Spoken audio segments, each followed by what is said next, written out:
All right, shalom, shalom. I'd like to start off first and foremost by giving all praises, glory, and honor to Yahweh Ba'ashem, Yahweh Shai, Ba'ashem Rakakadash.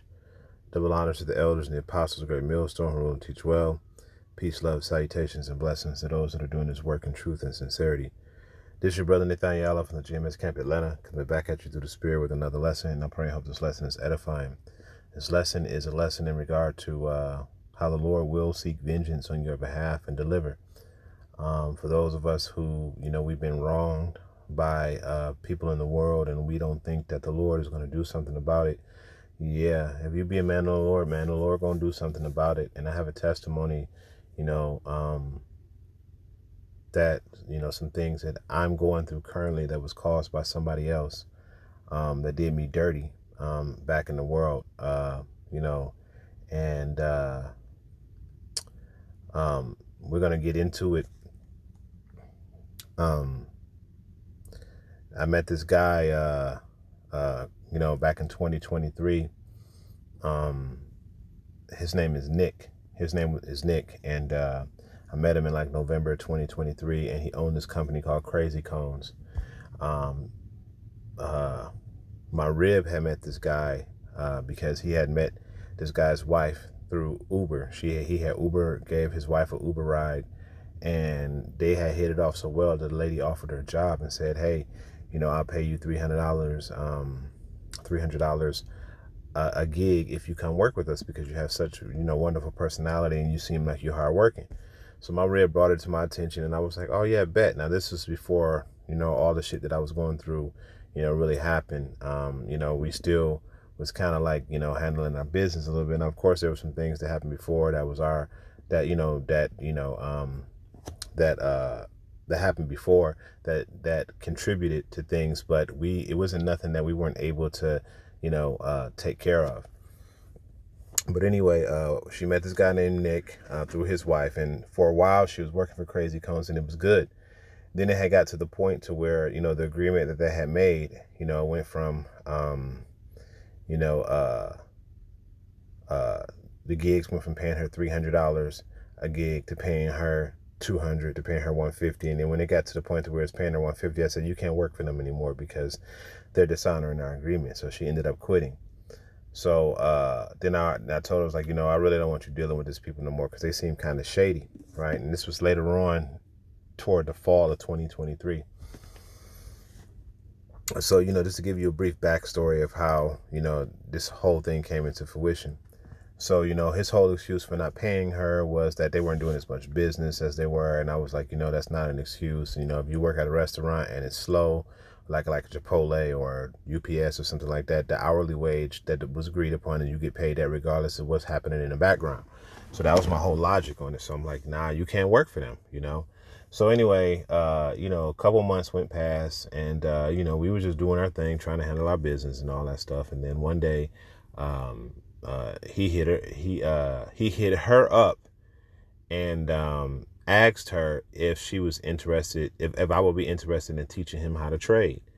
Now, I didn't think nothing of it, at the time. I was like, well, if I teach him how to trade, he got to pay me. And then I'm like, and anyway, how does he even know that I was, that I knew how, that I do trading? She was like, well, when I was when I was working for him, periodically, I just, sometimes when you get with a woman and she's really fond of you, she talks good about you. So she would talk good about me, allegedly. And she would say, yeah, my husband does trading in A, B, and C, and D. So he does Forex trading, whatever. So that's how he found out. So he called her up and asked her if I would be interested in teaching him how to trade. So I was like, yeah, he had to pay me though. It'd be $100 a session, and it's going to be a 12-day session, almost 2 weeks. And he agreed upon it. So he paid me the money. He gave me $600 up front and the other $600 before the session was up. And I'm like, all right, bet. So he seemed like he was an honest guy, right? So I taught him how to do trading, and he said that he appreciated the tutelage, and he was pretty successful off of what I taught him. And I'm like, all right, bet. So during this time period, he was very deceptive in the type of person that he was. And he did this to, I believe, to get my trust now. He kind of like weaseled his way in to kind of get to get my trust. And after he paid me, and her and I, me and my rib talking, I was like, well, he seemed like he a decent guy. He probably just fell on hard times, and he was just doing what he needed to do and shit like that, right? So now I'm kind of like thinking of him a little bit differently, like a little bit more fond of the guy. So a couple weeks later, he calls me directly, and he says to me, hey, I want to start a booting business in Atlanta, right? And he said, would you be interested in partnering with me? And he said, I'll do all the marketing and the promotion, and that's all I would need you to do is put the boots on the truck, on the cars, and we'll split the money down the middle. And he says, very profitable in Atlanta. And, I was kind of reluctant about it at first, but then I was like, you know what? I need some work and I need to make money. So, let's go ahead and do it. So after about a week or so, nothing happened. A couple more days went past, nothing happened. And then he called me up. He said, hey, you know what? I decided not to do the booting thing because, you might put the boot on the wrong car. People get hostile. And I know if you put a boot on my car and I catch you, I can't say, even being a man of the Lord, then I'm going to be friendly with your ass, So I understand. So he was like, yeah, it's people getting shot over the boots and all that stuff. So he was like, I decided to do catering instead, and I'm thinking to myself, catering. And I said, well, that's right up my alley because, I'm a chef and, I've managed restaurants for a long time. So that's right up my alley. And he was like, okay, well, I'm gonna go ahead and start a catering company called Heavenly Catering, and I'm gonna start making a logo and all that shit. So he did. He created he did that shit fast. He created a Yelp account.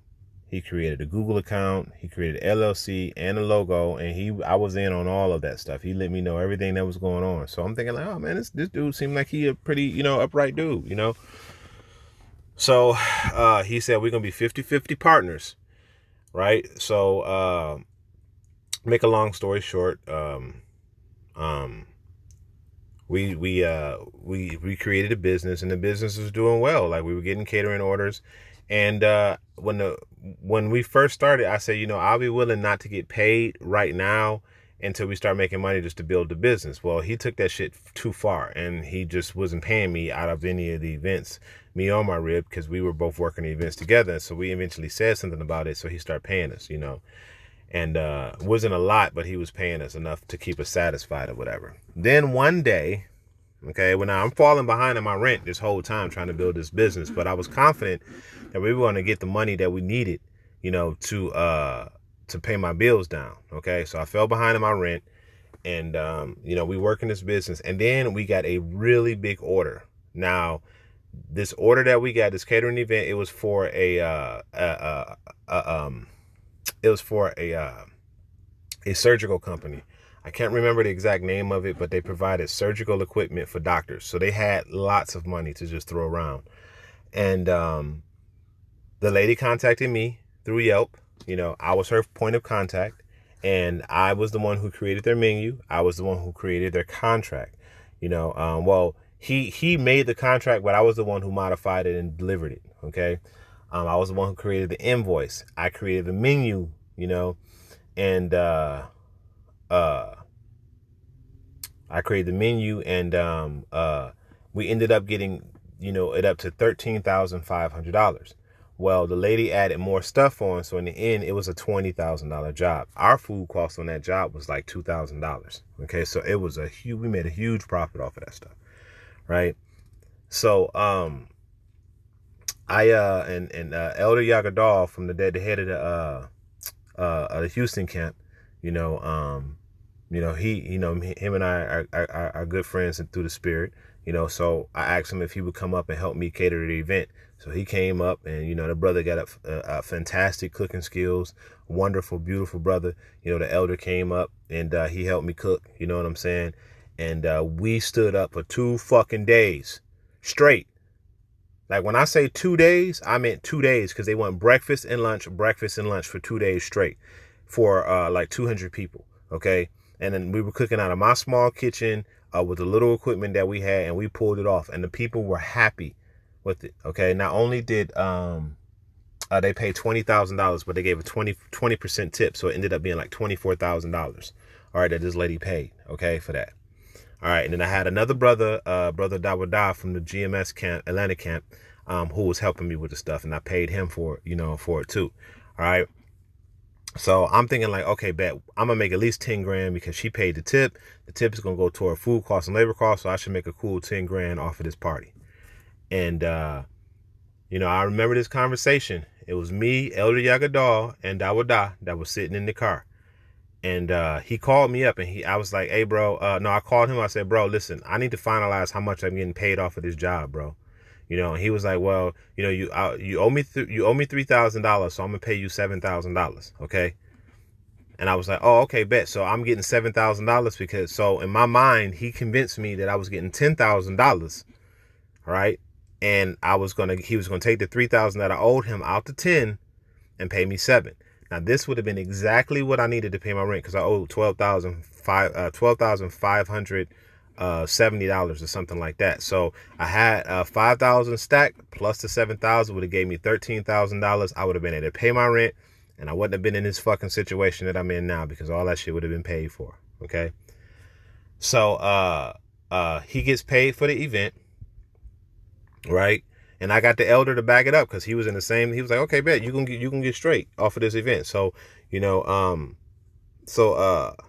Salaki that the story long. We gonna get to the precepts in just a second. I just want to kind of like break it down for bros so they can see exactly what was happening, right? So when the day came for us to get paid, right? We cleared up the event. Everybody was good.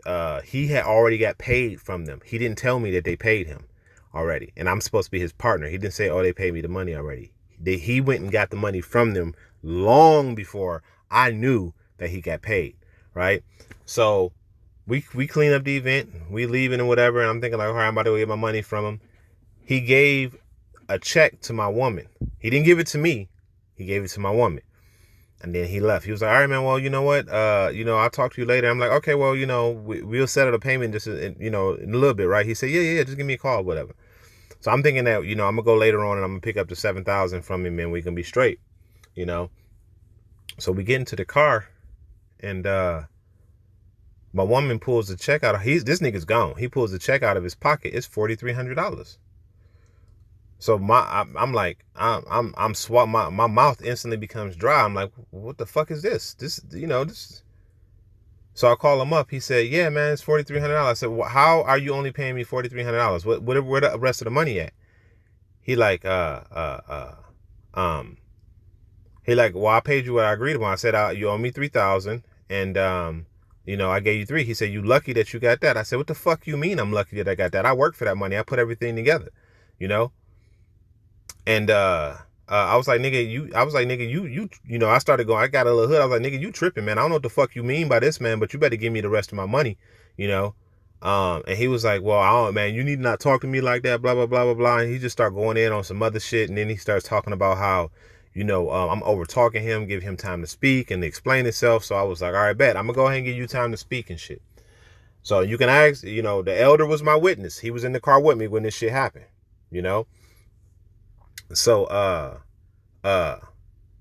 he's listening as a witness to the whole thing. So I'm quiet and I'm listening to the dude speak. So then after he was done, I started talking. I was like, nah, man, you fucking lied about this. You lied about this and this ain't true and this ain't true. And as I'm talking, he's cutting me off. I said, see, that's the fuck I'm talking about. And excuse my French. I'm like, I let you speak as a man and you ain't letting me speak. I was like, man, I'm going off on him because I want to put my hands on this cat. I'm just being 100 with you because I needed this money to get my situation straightened up. This would have bought me a lot of time to get my stuff together, And because my rent would have been paid and I would have had a clean slate. At least, I would have had a clean slate to start over. I would have had a zero balance. So whatever, moving forward in the future, at least I would have had that. I got 3 kids. I got a woman living with me. I'm trying to take care of my house and I'm literally working my ass off to get this money, I'm looking for a job. I can't really find one I'm looking, but I can't find one. So this is what I have. And I have the money to take care of everything I need to take care of. So it wasn't like it wasn't there. It was there. He stole it. So then he says, man, listen, man, I want to give you the business. You can have the business and you can build it back up. I said, man, I don't want your business, man. I was like, your business is tainted, bro. And that's the type of man I am. If I feel like whatever you giving me is tainted, I don't want it. I don't give a fuck how profitable it is. It's evil to me. So I don't want the shit. So I'm like, no, I don't want your business, bro. I want my money, and then we can cut ties. Just give me what you owe me, and we can cut ties, and you can go do whatever the hell you want to do. But see, he was like, bro, hey, man, I know you in the situation with your rent and all that stuff, man. But if ever something happened, man, I'll take care of you. I'm like, nigga, I don't want you to take care of me in my house, bro. I was like, I want you to pay me what I worked for. All right. And he like, well, I'm not giving you no more money, but what can I do to make it right if you don't want the business? I said, bro, well, at least at the bare minimum, because I'm thinking like, okay, well, since he ain't gonna, I'm thinking I'm fighting a losing battle getting his money from him, so I can probably try to figure out another way to come up with the other $3,000. So I said, bro, at the bare minimum, why don't you pay the labor? Because you're paying me, but the labor is supposed to come out of the overall cost of the party. The food cost and the labor is supposed to. He was like, well, man, I didn't bring no people up here. You the one who brought him up here, so you pay him. And I'm like, you got to be fucking kidding me, man. So you mean to tell me all these people that worked on this party, that turned out to be like another $2,000, So now I went from $4,300 to $2,000, I went from 4,200 to 42. I think it was like 4,300 to 2,300. I was like, man, you know what? And I just hung up on him. And no. What happened was when he said that, right? Me and the elder, I just started throwing up curses on him, like right off the muscle as he was talking. I just started throwing curses on him, and he was like, he mocked. He said, I don't know why you doing all that shit. I know about what you do. He was like, if all that shit worked, then why are you in the situation that you in and I'm not? And I'm like, oh, okay. So we just kept throwing when I start throwing the curses up on him, the elders start throwing the curses on him, Dawa start throwing the curses up on him. We just start cursing this dude, right? And at the end result, we just ended up hanging up on him.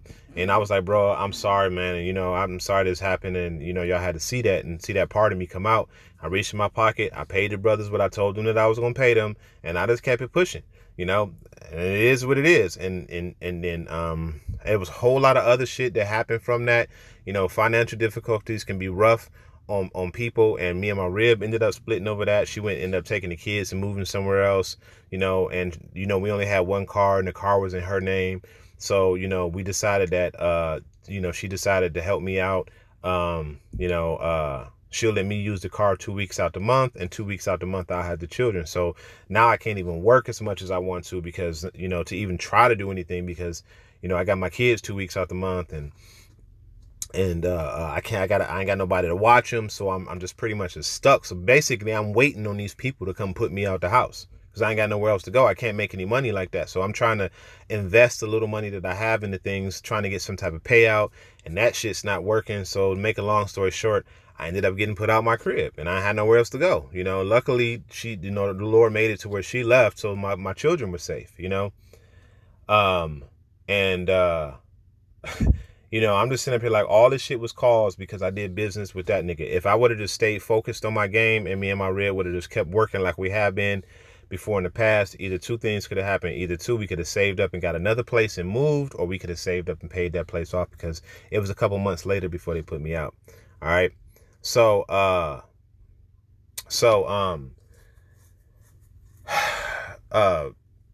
fast forward, right, in the future, my rib just got a call today. Okay, she got a call today at work. Today is what's today's date?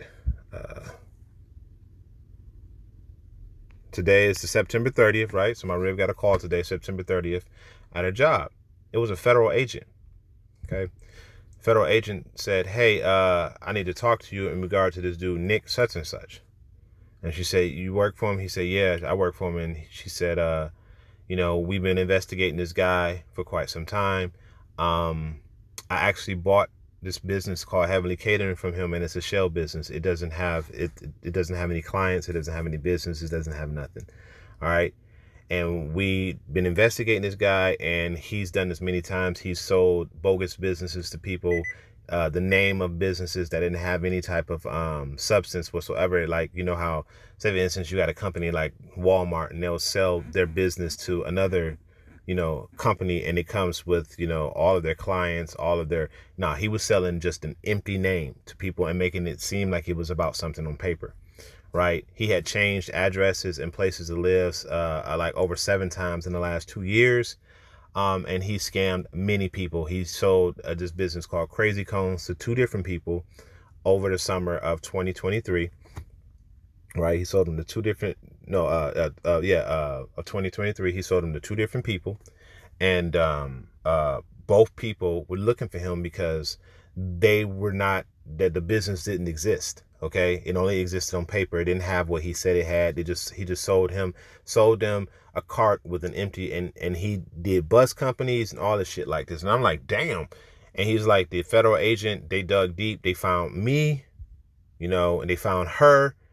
And they called her to question her about, they even found out that this dude had married this woman named Tanvi, and she was from India, and she was trying to get her citizenship here in America, so he married her for like $30,000. So they found a bunch of shit on this guy, right? So he about to go to prison. Okay, he about to go to prison. And when I heard that, my mouth just dropped. I'm like, you got to be careful. I was like, are you 100%? I looked at my rep like, you 100% certain this shit happened? She's like, yes. They called me at my job, and they interviewed the shit out of me about this dude, right? And I'm like, oh man. So they about to lock this dude up for a very long time. And I mean, I'm just screaming. I'm like, call all your Habashim Yashai, because the Lord, I mean, this dude caused a lot of problems in my life by bringing this dude into my house, into my life, man, into my circle, thinking that I'm about to do business with a guy that's upright, and this dude just did all the shit that he did, and he caused a lot of problems that I ain't never spoke nothing of, I just dealt with it, you know what I'm saying? So, I just wanted to bring that testimonial out to bros to tell you that, hey man, the Lord, if you be a man of the Lord and somebody wrong you, the Lord gonna fuck that person up. All right. So I just wanted to go into a couple of precepts real quick, and then we can end it out, because the story is kind of long in Salakia.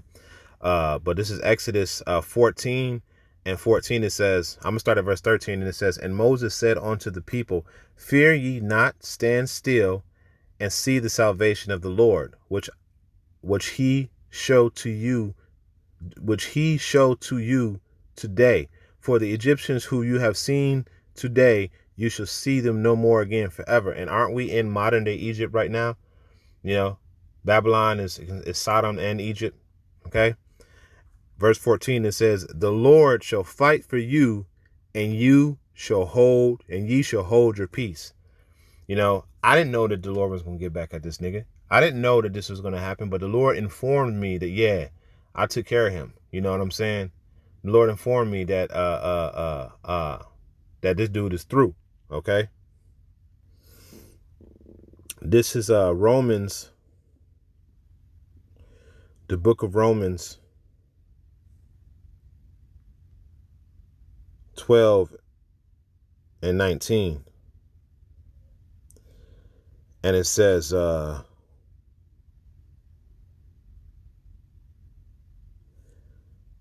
going to start at verse 17. It says, recompense to no man evil for evil. Provide things honest in the sight of all men. If possible, as much as lieth in you, live peaceably with all men.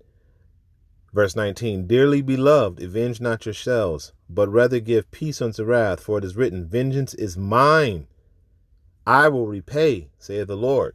So when you think that the Lord ain't gonna do nothing about whatever nigga done did you wrong, you're sadly mistaken. The Lord is going to repay that nigga. A lot of times the Lord is just setting him up so his fall can be great.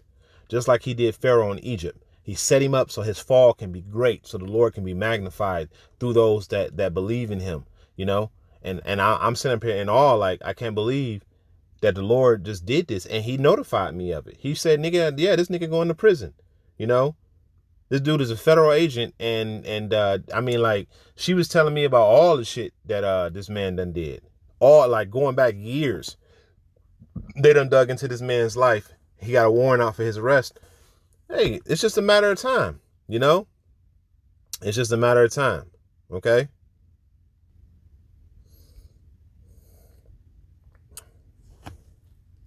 I'm going to go to the book of Matthew 18.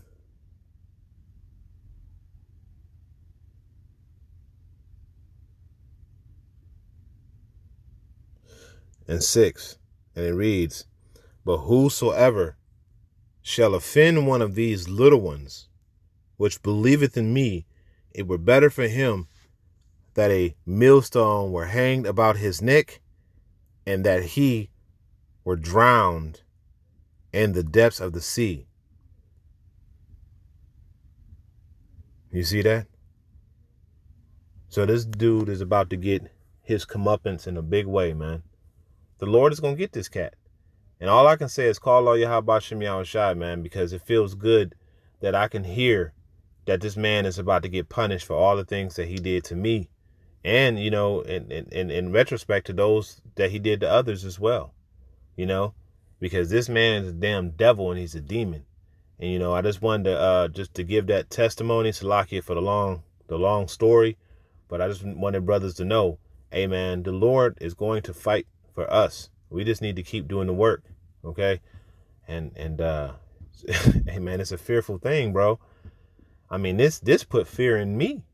Like, damn, you know, this put fear in me that the Lord, he will avenge his men.